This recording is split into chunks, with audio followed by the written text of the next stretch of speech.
And here we go. Let's see if it's working. I'm broadcasting. Yep. Now and here. 5, 4, 3, 2, 1. I'm John Miglosh for the WDMA, searching the world for marketing and direct mail news every day. Glad you're with us.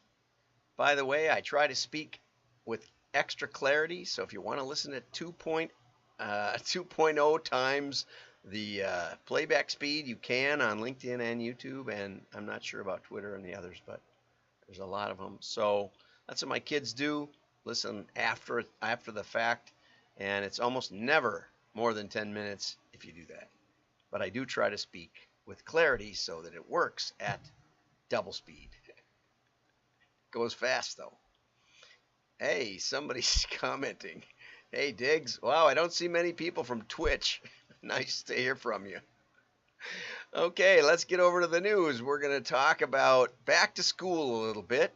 This is from George ASDA, which I believe is a retailer in the UK. Just shows you when we search the world, we look even more silly sometimes. But here we go. I like this, and I'll tell you why. Look who's back. It's a new school year. Yeah, here's a message about new school gear. Uniform for the people. Only spend what you should. You can still look good. School's for everyone. I go all day if I could. Okay. Reinforced knees. Making mum go.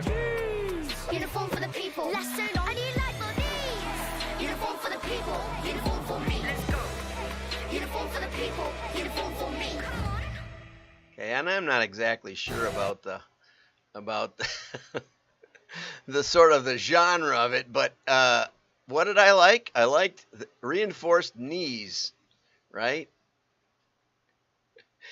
What did you know when you're live, it takes over the header on your personal LinkedIn page? I did not know that. I don't even know what you mean, Joe, but it's great to hear from you. And we've got one of the best shows, one of the best articles I've ever seen from Mike Gunderson. So I'm going to get over to that. But first, just a little background on the commercial. George sticks to the beat with fresh back-to-school rap. There's a money gun. You might have missed it, but the kid way up high is shooting what it says value with a money sign. I think it's actually a dollar sign. And let's see if I can look on my profile. Okay, I'm going to go over to my profile. John Miglosh. Yeah. No, it's just in the feed. For me, it's just in the feed. Let's see if I can figure out where my profile lives. Man, I didn't know that. To be honest, I didn't. View profile. Okay, we'll look there. I see there. And it doesn't seem like anything interesting. Oh, yeah. Up in the banner behind me. What a cool thing. Joe, thanks for that. I've never seen that before. Wow, that's excellent. So all I have to do is bring up my profile. What do you know? I never look at my profile. I just look at the feed, So anyway, there's a money gun shooting into the wallets of the parents, okay? And, there's a background track saying only spend what you should. You can still look good. The part I liked was the reinforced knees in the pants, because my mom used to always love if we got reinforced knees in our jeans and stuff, because we were always busting through the knees by,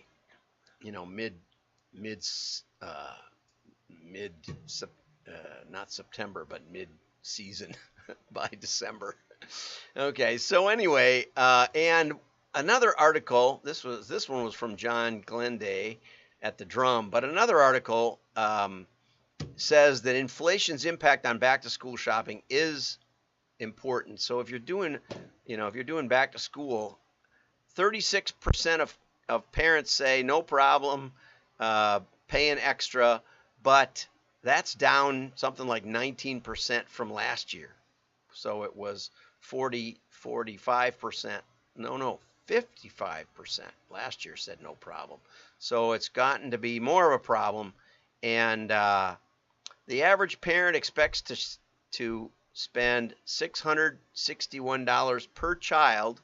I told my wife, she said, I didn't spend that for all four of them put together. Well, yes, you were a little more creative, and it says that some of the parents are getting more creative and shopped on Prime.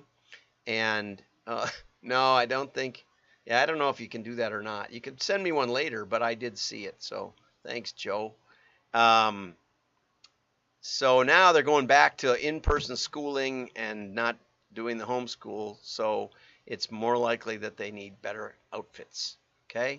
So now the next article. This is one of the best articles I've read ever from Mike Gunderson. What digital marketers should know about direct mail, and it's got some points that almost nobody makes.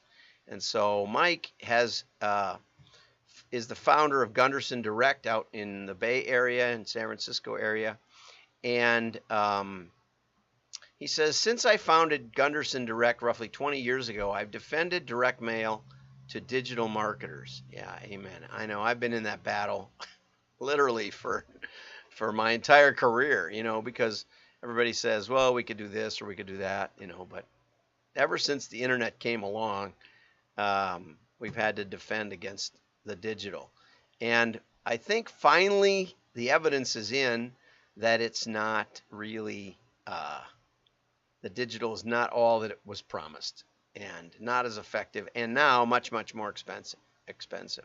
So first off, mail has unique targeting capabilities. Are you worried about cookies or IP identification issues? A physical address is the most reliable contact information for prospecting. Why? Well, one big reason is that the house chooses the occupant. I learned that from Vic Hunter. When you're looking for a house, there's a narrow range of what you can, what you both want and can afford. There may be hundreds, but it narrows down fairly quickly. And when someone moves out of a house, someone with similar profile often moves in. So even if the physical address is from an old customer base, I'm working with a retailer in Chicago right now, and they have tens of thousands of old names. And I explained to them that these old names, even though they may not know your company at all, are still in the vicinity of your store and still are likely to have an affinity for well done decor, which is what the retailer is about. And so I also said, and this is the next point Mike makes, direct mail data sets are appended with thousands of attributes, both demographic and behavioral. I explained to the retailer that mailers contribute their recent buyers to cooperative databases. And so we can actually append to your names that you have the physical address, we can append their buying activity, whether they're likely to buy in a remote channel like mail or like online, or more likely to buy on retail. We can even test it both ways.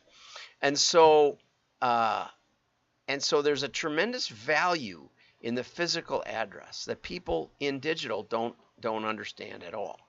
Okay, and not only that, but you can constantly improve your performance because you can use AI and machine learning. Why? Mike didn't get into this, but we're just going to touch on it a second. The reason that you can do machine learning requires a labeled data set. On my message system, I had to log in again today. I never know why, but some days it makes me log in. And it always puts up the CAPTCHA, where's the fire hydrant? Where are the cars? Etc. And people think that's to prove you're human. No, that's to prove that's to create a labeled data set. They then send that data, the fire hydrant pictures and the non-fire hydrant pictures. Every picture on there is then categorized fire hydrant or non-fire hydrant. So even though one might be a Vista, if there's no fire hydrant in there, then we can tell that to the machine when we're teaching it to look for fire hydrants. Okay, it's a labeled data set. Now digital has a big problem because they don't know who saw the ad, and they don't know, even of those who saw the ad, who was paying attention. What mail has is a high enough level of engagement that we can actually see that the people that engaged with our mailing piece and didn't buy. So we have the non-buyers. It's like the pictures in that CAPTCHA that are not fire hydrants. And that differential gives us a picture of what variables matter most in the machine learning algorithm. That's why I've been able to do machine learning with mail when Gartner Group says 90% roughly of machine learning and AI projects fail. They never even get to ROI. So mail gives you unique targeting abilities. Mike touched on it. I wanted to add a little bit to that, okay? And not only that, but we'll talk a little more in the article about you also have the ability to test lists. Now, he doesn't mention, but there are a wide variety of contextual lists also based on the purchases that someone made. So you might have a like a frame store. Well, you may not be able to buy people who bought framing, but you might be able to buy people who bought decor items from, say, a Wayfarer, or furniture items from a Williams-Sonoma. Now, a lot of times you have to trade lists. You can only rent what you can also let them try and test. But that contextual setting of mail is often way better than the third-party cookie data that you think you've been using. And not only that, but we can easily, and this was the main thing we always tested when I started learning direct mail, we always tested the mailing lists because there can be a dramatic difference in the source of the list. Even though you look at the two lists, you look at the names, you look at the information that you hear from, it seems like they both would be the same performance, but they can be 30-40% difference in performance. So mail has not only targeting abilities, but it lets the market tell you which lists resonated with your offer most effectively, and then it becomes continual learning and continual improvement. Okay, you can go bigger and cheaper. This is one nobody mentions, but the direct mail industry rewards companies that scale.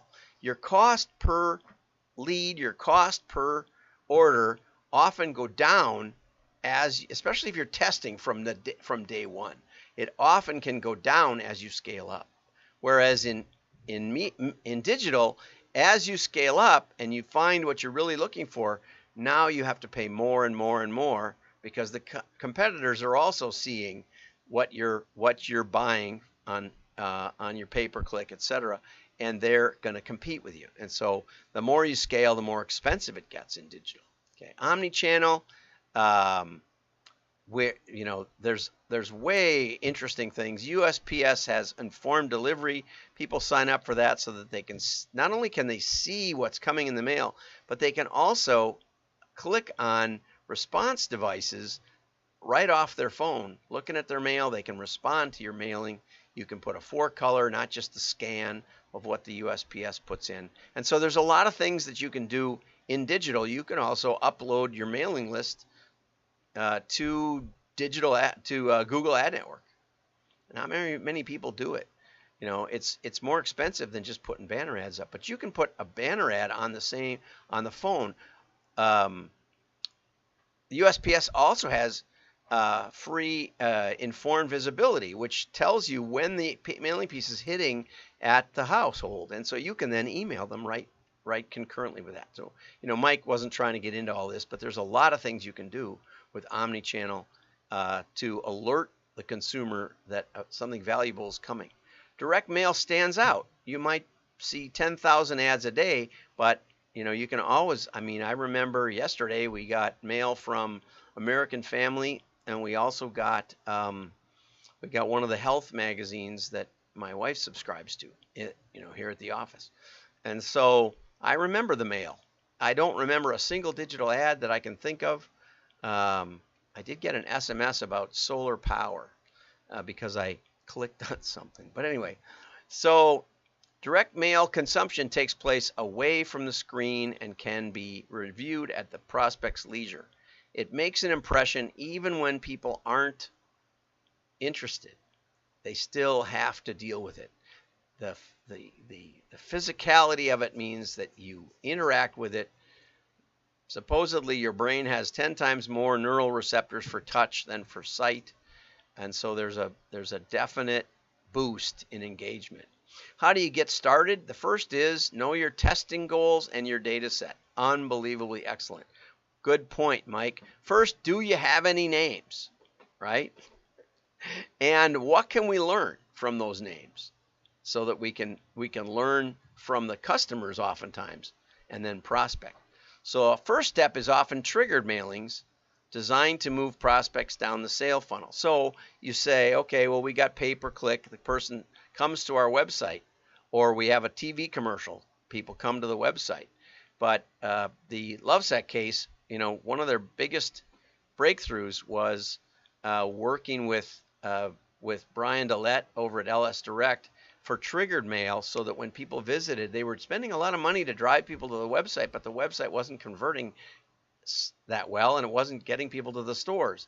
And so then when they put in that extra piece of inviting people to the stores, that leveraged their mass media and leveraged their website and leveraged their stores, and it all multiplied, and growth just took off. So triggered mailings can be a great way to start, and you can begin by just collecting the visitors' information, and there usually is a step that you have to go through to match the visitors with a mail database to get their physical address. Again, Mike probably had a word limit on this thing anyway. Okay, the next thing would be win back and activation. So you can take your older names, and this is where segmentation comes in, where scoring of your customer behavior and geodemographics and some of that modeling can really be a help, especially if you have more than 100,000 names. You can really learn fast if you have more names, and you can quantify the results. Okay. If you only have emails, you can reverse append. My experience, though, has been that the match rate is fairly low on that. Mike may have something else to say. But when you're going toward the prospect database or toward the prospecting, you really want to emphasize testing the list sources. You want to use a variety of list sources.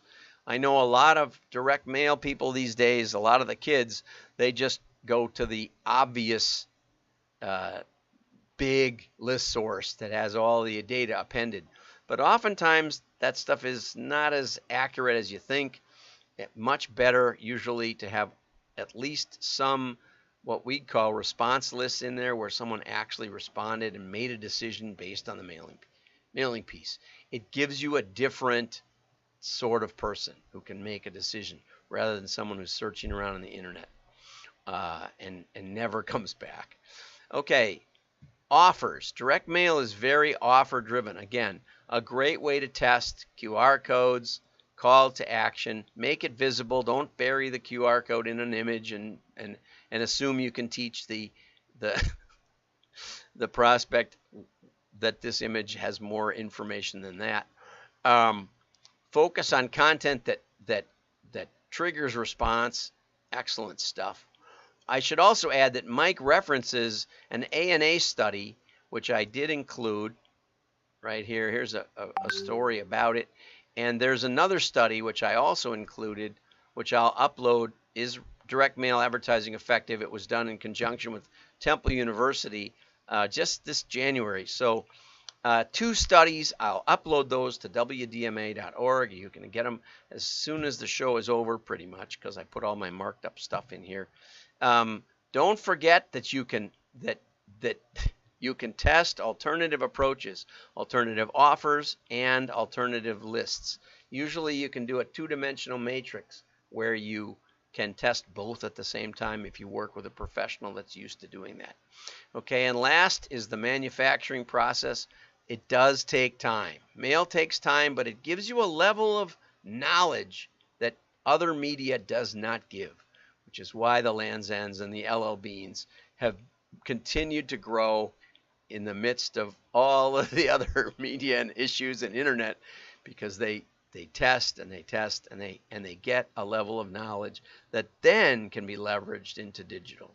Okay, so we typically wait 30 days after delivery for a top line response review, and up to 90 days to look at the long tail. And, you know, frankly, when I've tested response curves, I've seen bumps a year later in business to business especially. So there's Mike. Reach out to Mike Gunderson on LinkedIn, and you can also get his information here. He is a big supporter of the WDMA, so thank you for that, Mike. Have a great day. Like and share. Your friends will know you're smart. Bye-bye.